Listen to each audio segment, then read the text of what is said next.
Kaylee, Lizzie, and Kat are preparing for their history project. So guys, what are we going to do for our history project? I don't know. I know. What if we do? Hi, I'm Kaylee Garcia, and welcome to Crash Course, where we'll be talking about women in war. Miss Garcia, are we going to talk about women in Russia and how they were a major part of the war effort? No, we're going to talk about the greatest country in the world, the United States.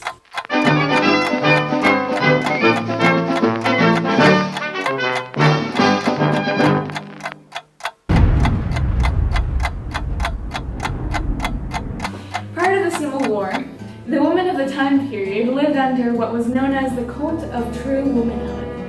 This was a time in which a woman upheld the ideology of a Victorian domesticity and only played a role as mothers and wives. But Miss Garcia, how could that be? Both my dad and my mom work now, why not then? You see, times have changed. The Civil War really marked a turning point for women. Because of the Civil War, more women were able to expand their role in society and their views of what was their proper place. There were three kinds of women that contributed to the Civil War effort. Can you guess what they were? Women from the north? Yes, that's one kind. Keep going. Southern women. Women that were... I don't know. Slave women.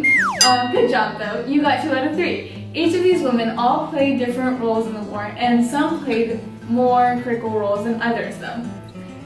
The Union women would create aid organizations that would help the Union soldiers with all sorts of things, ranging from food, clothes, and cash.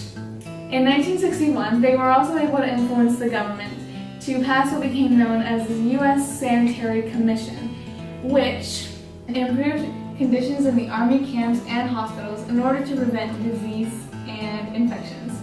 This was an enormous step for both women and men, as the women gained more credibility and fewer soldiers died of infections due to unhygienic hospitals. Other working-class white women and free enslaved African women worked as laundresses, cooks, nurses, and even matrons, which is kind of like a prison officer, for example. Fun fact. Nurses were normally over 30 years old, devoid of personal attractions, and in pain. They wore repulsive dresses, as insisted by Dorothea Dix. The Confederate women did similar things to help their soldiers, like cook, they provided blankets and sandbags, and so on. Since the South didn't really have as much supplies or money, the women didn't really participate as much, although they did participate in local relief societies and worked as uncertified nurses in makeshift hospitals. And sometimes they even took care of the wounded soldiers in their own home.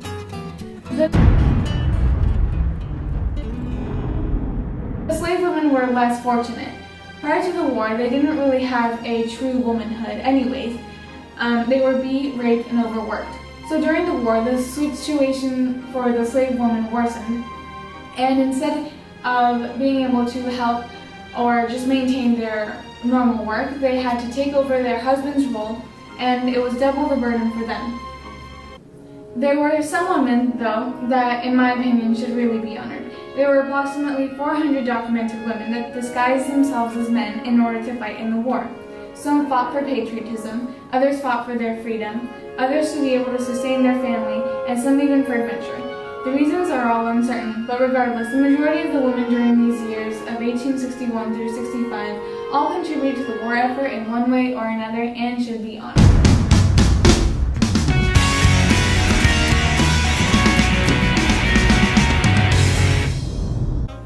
During World War I, men signed up to join the army in the thousands, leaving many jobs unoccupied in the U.S. that could cause the war machine to grind to a halt.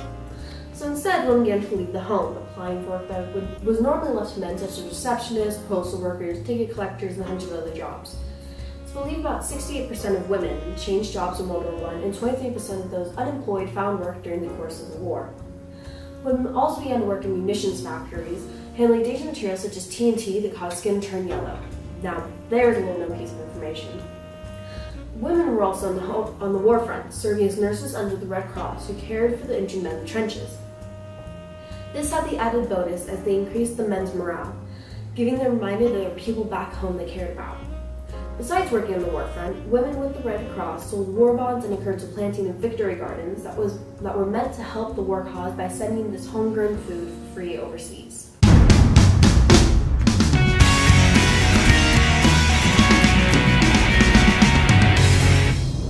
In World War II, women served on the home front and the war front. By 1945, more than 2.2 million women were working with war industries, building ships, building aircrafts, vehicles, and weaponry. Women also worked in factories, farms, drove trucks, provided logistic support for soldiers, and entered the professional arena of work as were previously the preserve of men. The munitions industry also heavily recruited women workers, as illustrated by the U.S. government's Rosie the Riveter propaganda campaign. Based in small part on the real-life munitions worker, but primarily a fictitious character, Rosie became one of the most successful recruitment tools in all of American history, and the most iconic image of women working in the World War II era.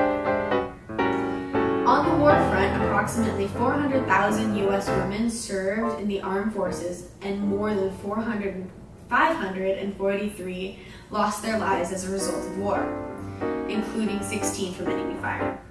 Okay. Women became officially recognized as a permanent part of the U.S. Armed Forces after the war with the passing of the Women's Armed Services Integration Act of 1948.